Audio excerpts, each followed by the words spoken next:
पे जो काजू होता है वो दुनिया का सबसे बढ़िया क्वालिटी का कैशू होता है। सबसे बड़ी दिक्कत यही है कि अपने यहाँ पे सोना उग रहा है और हम लोग वो चांदी के भाव में बेच रहे हैं। हमारा जो इंपोर्टर रैंक है वो अभी भी कायम है, कंज्यूमर रैंक अभी भी कायम है, लेकिन जो एक्सपोर्ट वाला रैंक था वो हम लोग एक छोटी कंट्री वियतनाम से हार चुके हैं।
ये जो कोंकण बेल्ट है, मतलब गोवा, रत्नागिरी और सिंधुदुर्ग, ये 3 डिस्ट्रिक्ट, तो ये यहाँ पे जो काजू होता है वो दुनिया का सबसे बढ़िया क्वालिटी का कैशू होता है। ये हम लोगों को पोर्तुगीज लोगों ने गिफ्ट दिया हुआ है। जब वो गोवा में थे और उन्होंने सॉइल इरोजन स्टॉप करने के लिए यहाँ पे काजू के बीज बोए, तभी उनको ये पता चला कि ये यहाँ की जो मिट्टी है, यहाँ का जो स्वाद है, जैसे रत्नागिरी अल्फांसो के लिए जाना जाता है, हापूस आम के लिए, वैसे ही यहाँ का जो काजू है उसमें प्रोटीन कंटेंट्स ज्यादा है, उसमें आयरन ज्यादा है, तो यहाँ का जो काजू है वो ज्यादा मीठा है। ये बहुत कम लोगों को मालूम है। यहाँ पे सबसे बड़ी दिक्कत यही है कि अपने यहाँ पे सोना उग रहा है और हम लोग वो चांदी के भाव में बेच रहे हैं। मतलब अगर मैं इंडिया की बात करूं तो अपने यहाँ पे हर साल 25 lakh metric ton cashew seeds process होते हैं, जिसमें से 7 lakh metric ton cashew seeds India से आता है और बाकी का 18 लाख बाहर से आता है, मेनली अफ्रीका से आता है। तो जो 7 लाख मेट्रिक टन इंडिया का उपज है उसमें से 1/3 रत्नागिरी, सिंधुदुर्ग और गोवा ये बेल्ट का है। तो ये वाला जो काजू है वो मीठा है, लेकिन थोड़ा सा व्हाइटनेस में कम है, वो थोड़ा आइवरी कलर दिखता है, येलोइश स्लाइटली शेड है उसको।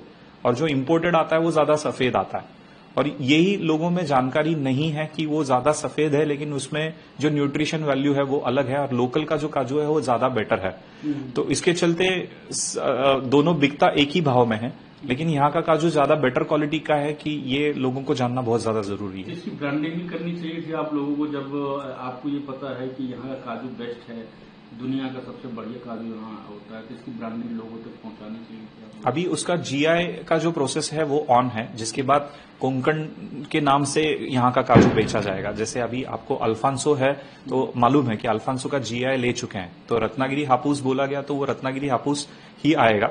वैसे यहाँ का जो काजू है उसका जीआई के लिए टैगिंग किया जा चुका है, अभी जीआई आना बाकी है, लेकिन उसके बाद लोगों को ये समझ में आएगा कि ये कोंकण से है और यहाँ का स्वाद अलग है।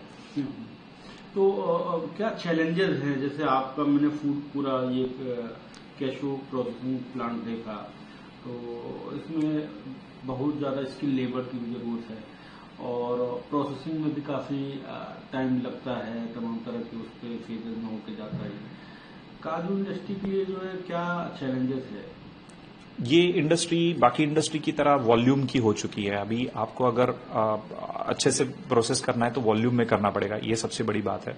दूसरी चीज है कि अपने यहाँ पे जो लोकल कैशू आता है उसके दाम इंपोर्ट के मुकाबले महंगे हैं। मतलब लोकल काजू का बीज जो है वो महंगा आता है और इंपोर्ट सस्ता आता है, तो उसके चलते आज किसान प्रॉब्लम फेस कर रहा है, उसको अच्छे दाम नहीं मिल पा रहे, क्योंकि उनको अगर 120-125 रुपया एक्सपेक्ट है केजी के पीछे, तो इम्पोर्ट जो है वो 80-90 रुपए में आ रहा है, तो उसके चलते उनको वो प्राइस नहीं बैठ पाता।